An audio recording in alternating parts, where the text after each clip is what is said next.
এবার আমরা বলবো হচ্ছে রক্তের গ্রুপ, ব্লাড গ্রুপ। রক্তের গ্রুপ কি না, রক্তের গ্রুপ অ্যান্টিজেনের উপরে নির্ভর করে, অর্থাৎ অ্যাগ্লুটিনোজেনের উপর নির্ভর করে কার্ল ল্যান্ডস্টেইনার 1901 সালে একটা গ্রুপিং করেছিলেন। অর্থাৎ রক্তের গ্রুপ 4 ধরনের হয়, এ বি, এ বি এবং ও। অর্থাৎ এই একত্রে এ বি এবং ও কে একসাথে বলা হয় কি এবিও পদ্ধতি। এটা হচ্ছে রক্তের গ্রুপ। এখন এই যে আমাদের রক্তের গ্রুপ আছে, মানে কি আছে, অ্যাগ্লুটিনোজেন আছে।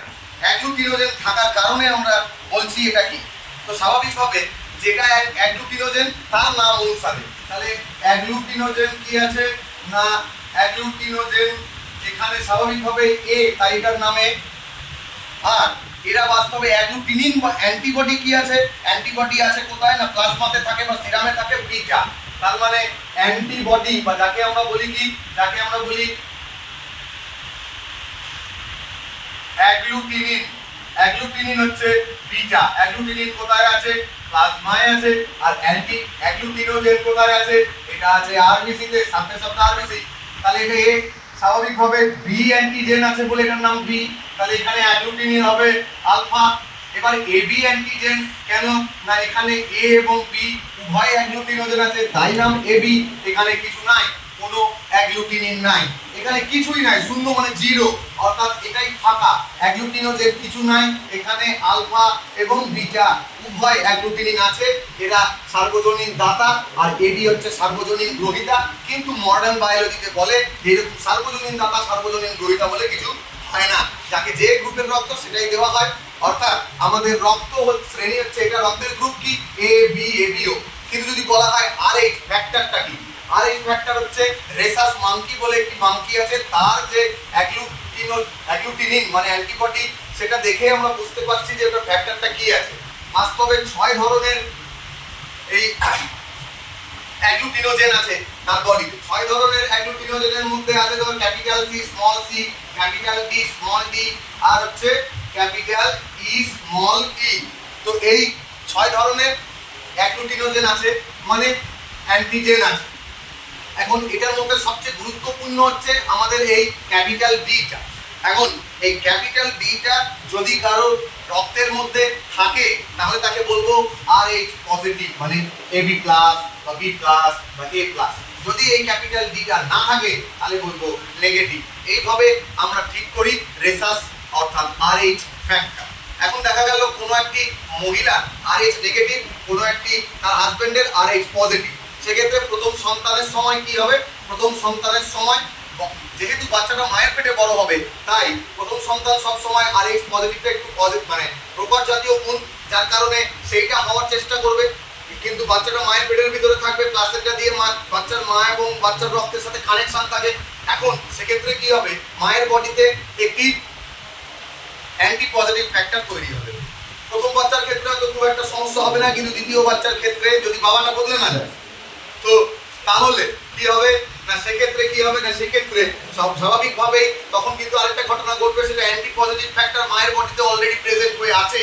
তাহলে বাচ্চারা যখন রক্তটার সাথে মিশবে তখন অ্যান্টি পজিটিভ ফ্যাক্টর আরো বেড়ে যাবে এবং বাচ্চার রক্তে আসবে। একে আমরা বলি হচ্ছে কি এরিথ্রোব্লাস্টোসিস ভিটালিস। 3 নম্বর বাচ্চার ক্ষেত্রে কোনোভাবেই সেটা সম্ভব না। 3 নম্বর বাচ্চার ক্ষেত্রে অ্যান্টি পজিটিভ ফ্যাক্টর এত বেশি হবে যে বাচ্চার রক্ত মায়ের রক্ত মিশে যাবে, মিশে গিয়ে বাচ্চার রক্ত জমাট হয়ে যাবে, বাচ্চাটি মায়ের পেটের ভিতরেই মারা যাবে। একে আমরা বলবো হচ্ছে হাইড্রপস ভিটালিস। আর হচ্ছে রক্ততঞ্চন বা ব্লাড ক্লটিং, রক্ত বা ব্লাড ক্লটিং।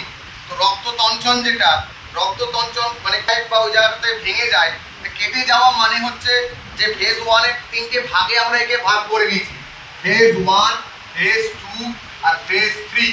রক্ততঞ্চন 3টে স্টেপসে ভাগ করে নিয়েছি। সবার প্রথমে কি হচ্ছে, সবার প্রথমে যেখানে আঘাতপ্রাপ্ত স্থান কেটে যাওয়া সেখানে অনুচক্রিকাগুলো ভেঙে যাচ্ছে। অনুচক্রিকা কি করছে না থ্রম্বোপ্লাস্টিন নির্গত করছে।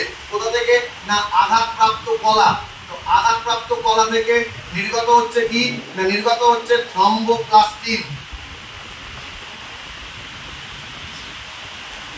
থ্রম্বোপ্লাস্টিন নির্গত হচ্ছে ভাঙা অনুচক্রিকা থেকে। অন্যদিকে ওই অনুচক্রিকা আবার একটা কি গঠন করছে, আর আগে পাশের যে আঘাতপ্রাপ্ত কলাটি, সেই আঘাতপ্রাপ্ত কলা থেকেও কিন্তু একই জিনিস থ্রম্বোপ্লাস্টিন তৈরি হচ্ছে। যে থ্রম্বোপ্লাস্টিন উভয় ক্যালসিয়াম আয়নের সাথে যুক্ত হয়ে কি তৈরি করে না তৈরি করে প্রথম বিনেট, অর্থাৎ এটি আর এটি যুক্ত হয়ে যাচ্ছে ক্যালসিয়াম আয়নের সাথে, দিয়ে তৈরি করছে কি, দিয়ে তৈরি করছে প্রোথ্রম্বিনেট। এটি একটি প্রো উৎসেচক বা অ্যাক্টিভেটর। এই যেই প্রথম বিনেট তৈরি হয়ে যাচ্ছে তার মানে আমাদের সেকেন্ড স্টেপসে চলে আসবো আমরা। প্রথম বিনেট তখন কি করছে, প্রথম বিনেট কার হেল্প নিচ্ছে, প্রথম বিনেটের হেল্প নিচ্ছে কে না প্রোথ্রম্বিন। প্রোথ্রম্বিন হচ্ছে একটি প্রো উৎসেচক আর এটা একটি অ্যাক্টিভেটর। এই প্রথম বিনেটের সাহায্য নিয়ে তৈরি করছে কি, তৈরি করছে থ্রম্বিন। তাহলে এটা তৈরি করলো কি, এটা তৈরি করলো আমাদের থ্রম্বিন। এখন যে থ্রম্বিন তৈরি হয়ে যাচ্ছে, এই থ্রম্বিন আবার একটি অ্যাক্টিভেটর, আরেকটা অ্যাক্টিভেটর। এই কার সাথে যুক্ত হচ্ছে, যুক্ত হয়ে যাচ্ছে হচ্ছে আমাদের ফাইব্রিনোজেনের সাথে, অর্থাৎ ফাইব্রিনোজেন এটা আবার প্রো উৎসেচক ফাইব্রিনোজেন। এই ফাইব্রিনোজেন থ্রম্বিনের সাহায্য নিয়ে এবং ফাইব্রিনোজেন প্রো উৎসেচক থেকে তৈরি করছে তো কি অ্যাক্টিভেট হয়ে যাচ্ছে, হয়ে তৈরি করছে ফাইব্রিন। প্রথমে তৈরি করে ফাইব্রিনের মনোমার, তারপর তৈরি করে অদ্রবণীয় ফাইব্রিনের পলিমার। এই ফাইব্রিনের পলিমার বাস্তবে একটি জায়গায় চালকের মতো অংশ তৈরি করে, এটা ছিদ্র, এখানে একটা সুতার মতো অংশ তৈরি করলে বারবার সুতার মতো অংশ তৈরি করলে কি হবে, যেমন তেমন করে যদি সুতার মতো অংশ তৈরি করে তাহলে এই জায়গাটা বন্ধ হয়ে যাবে না। তার মানে এই জায়গাটা হয়ে যাচ্ছে কি না আমার এই জায়গাটা গোটাটাই রক্ত তঞ্চন হয়ে যাচ্ছে, অর্থাৎ ফাইব্রিনটা বারবার রিপিটেডলি ঘটতে ঘটতে একবারে ক্লট বা তঞ্চন বানিয়ে দিচ্ছে। 3 থেকে 8 মিনিট এটাতে সময় লাগে।